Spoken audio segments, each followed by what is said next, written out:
As Israel and Hamas prepare for the final day of the limited ceasefire, there are talks of extending the deal. And the world's largest iceberg, grounded for decades, is on the move. The Morning Rundown starts now. From the Straight Arrow News Studio, bringing the stories that matter to you from across the United States and around the world. This is the Morning Rundown.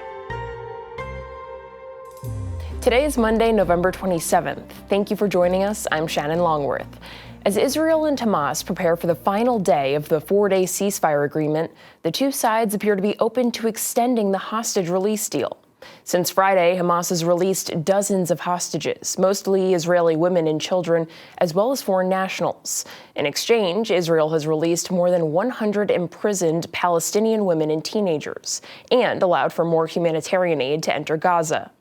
Today, a fourth exchange is expected to see a total of 50 hostages freed by Hamas and 150 Palestinians released by Israel. Israel has said it would extend the pause in fighting by 1 day for every 10 additional hostages released. Hamas issued a statement Sunday saying it is looking to extend the short-term peace agreement by, quote, seriously seeking to increase the number of those released from imprisonment. Israeli Prime Minister Benjamin Netanyahu responded Sunday evening, saying an extension in the pause in fighting would be, quote, welcome. He said, however the agreement ends, Israel would continue its mission of eliminating Hamas. On Sunday, Hamas released more than a dozen more hostages, including 4-year-old Abigail Mor-Eden, whose parents were killed in Hamas's terror attack on Israel. President Joe Biden spoke after the news of her release. Abigail was among 13 hostages released today from Gaza under the brokered and sustained, though intensive, U.S. diplomacy. She's now safely in Israel, and we continue to press and expect for additional Americans will be released as well. And we will not stop working until every hostage is returned to their loved ones. U.S. officials this morning are not saying if an attack on a commercial cargo ship by pirates near Somalia on Sunday was related to the growing tensions in the region. The U.S. Navy intervened to stop the hijacking. Officials say 2 ballistic missiles were fired hours later at the Navy destroyer that responded to the scene. The missiles were fired from the part of Yemen that is controlled by Iranian-backed Houthi rebels. The U.S. is investigating Iran's possible involvement. Police in Burlington, Vermont, have arrested a suspect in the shooting of 3 students of Palestinian descent who were wounded near the University of Vermont on Saturday. The suspect, identified as 48-year-old Jason J. Eaton, is set to be arraigned today in connection with the shooting. Police say the 3 students, all men in their 20s who attend other U.S. colleges, were shot outside the home of one of the victims' relatives they were visiting over the Thanksgiving holiday. The shooting scene was also near Eaton's apartment building. Police say the gunman fired his weapon at least 4 times without speaking. 2 of the students were wearing traditional Palestinian scarves at the time. Authorities say 2 of the victims are U.S. citizens. The third is a legal resident. One of the students suffered serious injuries. The others are in stable condition. Authorities say they are investigating whether the shooting was a hate crime. In a letter to his Democratic colleagues Sunday, Senate Majority Leader Chuck Schumer laid out his plan to bring a national security package to the Senate floor.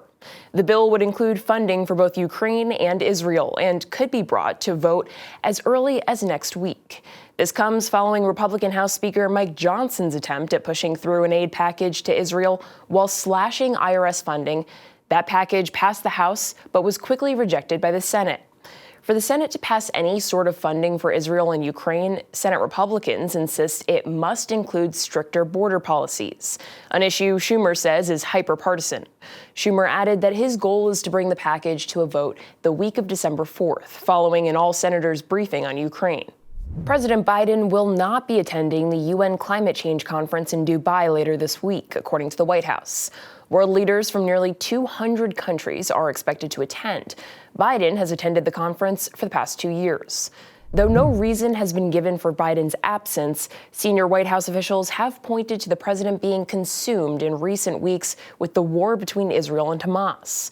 Vice President Kamala Harris is also not expected to be at the conference, though U.S. Special Envoy for Climate John Kerry and other top officials are scheduled to attend.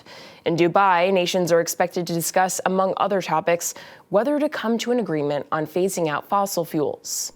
The world's largest iceberg, roughly 3 times the size of New York City, is drifting out of Arctic waters after being grounded to the ocean floor for decades. The iceberg, dubbed A23A by scientists, detached from an Antarctic ice shelf in 1986, but got stuck to the ocean floor. Scientists say that the iceberg, being pushed by the wind and currents, has been moving faster and faster, making its way past the northern tip of the Antarctic Peninsula. The reason behind the iceberg's sudden movement is unclear, but scientists say it is less likely due to changing water temperatures, with a scientific consensus that eventually it would decrease in size and lose its grip on the ocean floor. Finally, this morning, a 3-year cruise on the open seas sounded like paradise for the passengers who booked Life at Sea's cruise's inaugural voyage. However, with just days to go before the departure date, the dream trip of a lifetime was canceled. Passengers who were willing to spend almost $30,000 per year were promised a trip that would cover 130,000 miles, nearly 400 ports, and over 130 countries. The 3-year cruise was scheduled to begin in Amsterdam on November 30th, which was the 3rd departure date told to passengers after delays. On November 17th, passengers were notified by the Turkey-based company that the cruise was not happening. The company admitted it had no ship. Another cruise company had purchased the vessel it was planning to use. Some passengers remain in Istanbul, the original departure location, saying they sold their homes in anticipation of their multi-year journey. The company has said it would issue refunds in monthly installments beginning next month, and it would pay for flights for passengers still stranded in Istanbul. These are your top stories for this Monday. If you're a subscriber of the Morning Rundown newsletter, in today's edition, we take a look at today's Cyber Monday shopping events by the numbers. If you're not a subscriber yet, head over to san.com/rundown to sign up. Unbiased, straight facts. That's Straight Arrow News. We'll see you back here tomorrow. Until then, I'm Shannon Longworth. Have a great day.